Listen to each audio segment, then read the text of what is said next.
ठग साधु। एक शहर में चोरों का आतंक ज्यादा बढ़ गया था।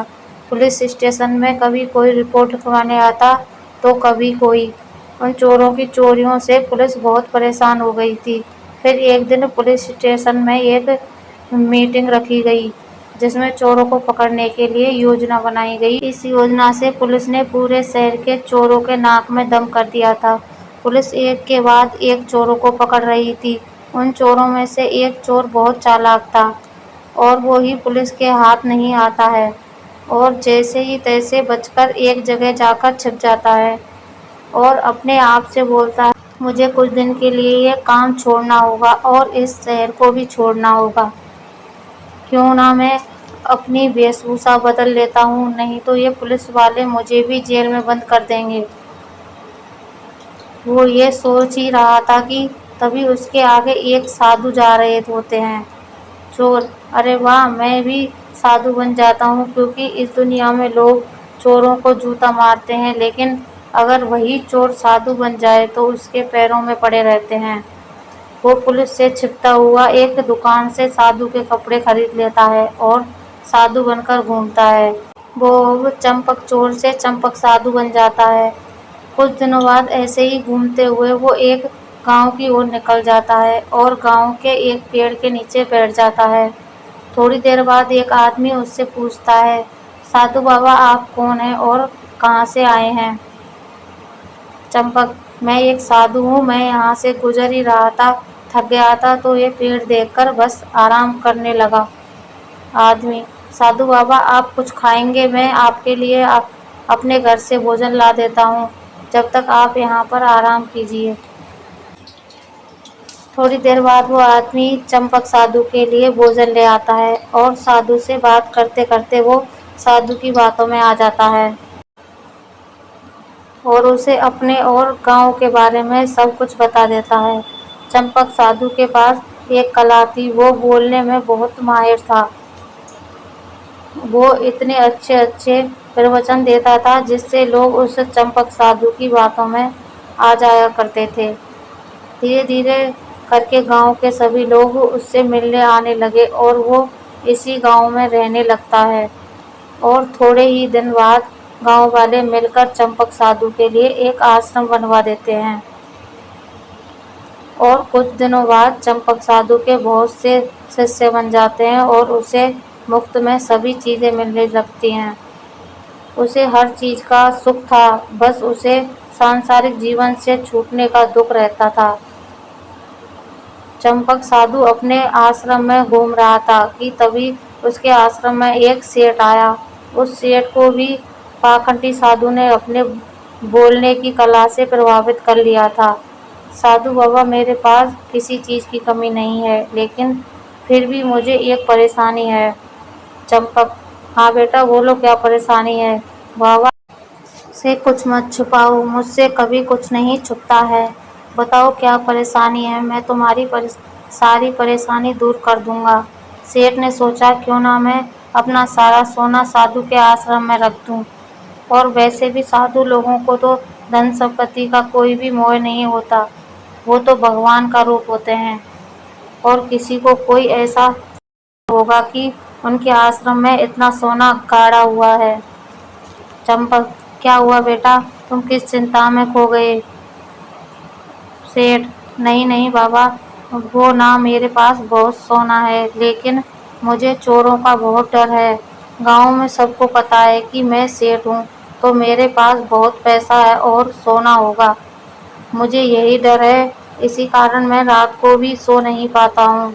मैं चाहता हूँ कृपया करके आप मेरा सारा सोना अपने आश्रम में रख लीजिए। सेठ की ये सारी बातें सुनकर चंपक साधु के मन में लड्डू फूटने लगते हैं। चंपक, हाँ हाँ, क्यों नहीं, बस इतनी सी बात। तुम एक काम करो, आज ही आश्रम के बगीचे में गड्ढा खोदकर उसमें सारा सोना का रख दो। सेठ जी, सेठ जी, साधु बाबा, मैं भी यही सोच रहा था कि मैं अपना सारा सोना आपके आश्रम में रख दूं। मैं शाम में सारा सोना ले आऊंगा। फिर शाम में सेठ 2 से 3 बड़ी बड़ी पोटलियों में अपना सारा सोना ले ले आता है। फिर क्या था, पोटलियों को देखते ही चंपक साधु की तो आंखें फटी हुई फटी रह गईं। उसकी आंखें तो सोने की पोटलियों से हट ही नहीं रही थी। फिर उस सेठ ने वो सोने की पोटलियां आश्रम के बगीचे में गड्ढा करके उसमें दबा दी और अपने घर लौट आया।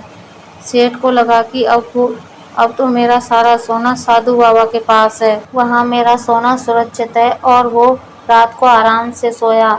सेठ तो सो गया, लेकिन अब चंपक साधु को नींद कहाँ आनी थी।